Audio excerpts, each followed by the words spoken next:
රූරස YouTube channel එකට ඔයාලව ආදරයෙන් පිළිගන්නවා. මම අද ඔයාලට කියලා දෙන්න හිතුවේ පොල් කිරි පුඩින් එකක් හදාගන්නේ කොහොමද කියලා.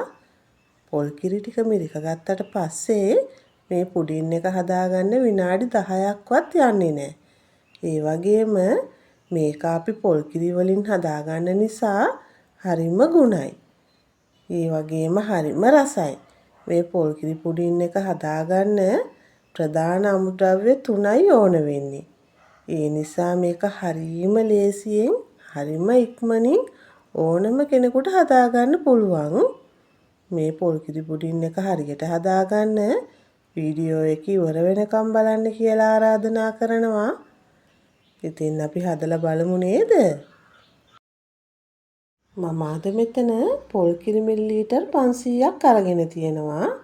ඔයාලා මේකට හොඳ උකු පොල් කිරි ගන්න. කෝන් ෆ්ලවර් කෝප්ප කාලකුයි සීනි කෝප්ප භාගයකුයි අරගෙන තියෙනවා. ලුණු කුඩු තේ හැඳි කාලකුයි වැනිලා තේ හැඳි එකකුයි අරගෙන තියෙනවා. වැනිලා ලුණු කුඩු අවශ්‍යම නැහැ. ඔයාලා කැමති නම් දාගන්න. මුලින්ම පොල් කිරි මිලිලීටර් 500න් පොල් කිරි කෝප්ප කාලක් විතර වෙනම භාජනයකට දාගන්න.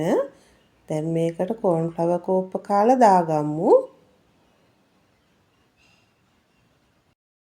ඊළඟට මේ කෝන් ෆ්ලවර් පොල් කිරි වල හොඳට දිය කරගන්න ඕන.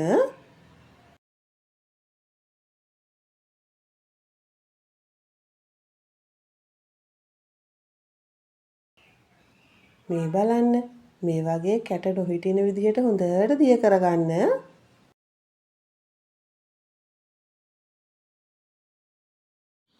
දැන් භාජනයක් ලිපේ තියලා ඒකට පොල් කිරි ටික දාගමු.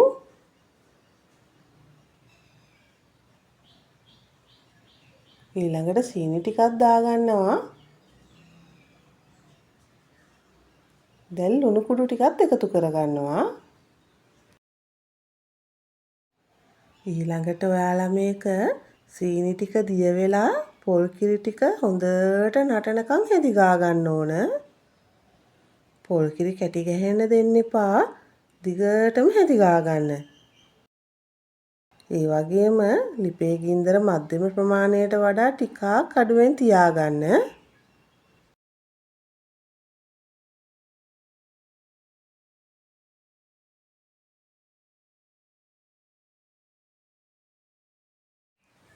දැන් මේ වගේ පොල් කිරි ටික හොඳට උතුරනකොට අපි දිය කරගත්ත කෝන් ෆ්ලවර් ටික දාගන්නවා.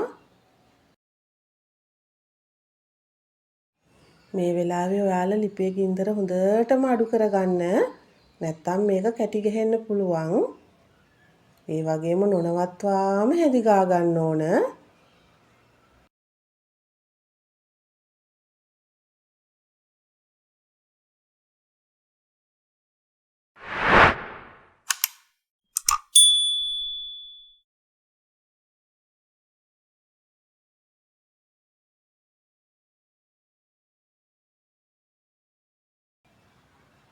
දැන් මේ වගේ ඉක්මනින් ඔයාලා නොනවත්වාම හැදි ගන්න.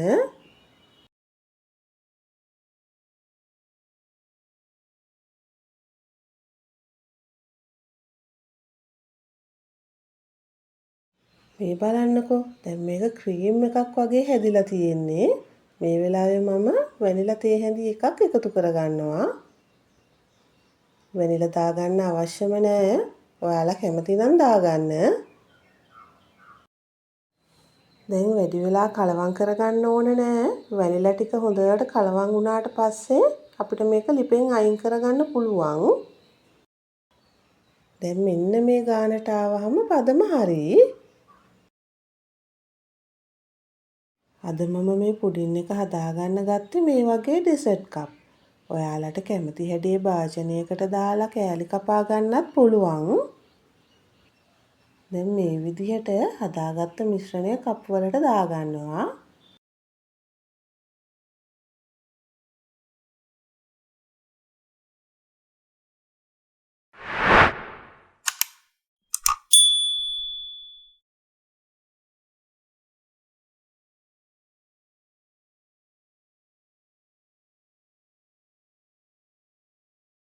ඊළඟට ඔයාලා මේක සෙට් වෙනකන් ටික වෙලාවක් ෆ්‍රිජ් එකේ තියලා කෑමට ගන්න. මේ තියෙන්නේ අද මම හදාගත්ත පොල් කිරි පුඩින් එක. අපි බලමුකෝ කොහොමද කියලා.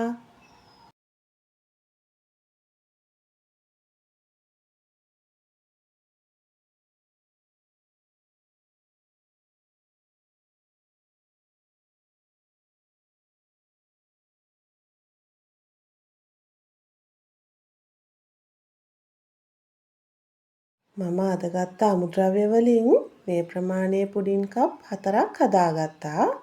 ඉතින් ඔයාලත් හදලා බලලා රස කොහොමද කියලා මට කියන්නකෝ. මගේ වීඩියෝ එක හොඳයි නම් ලයික් එකක් දාලා යාළුවන්ටත් බලන්න ෂෙයා කරන්න. ඔයා මගේ channel එකට අලුතෙන් එකතු වුණු කෙනෙක් නම් මාව subscribe කරන්නත් අමතක කරන්න එපා. මගේ වීඩියෝ එක බලපු ඔයාලට ගොඩාක් ස්තුතියි. තවත් මේ වගේ වීඩියෝ එකකින් අපි නැවත හමු වෙමු.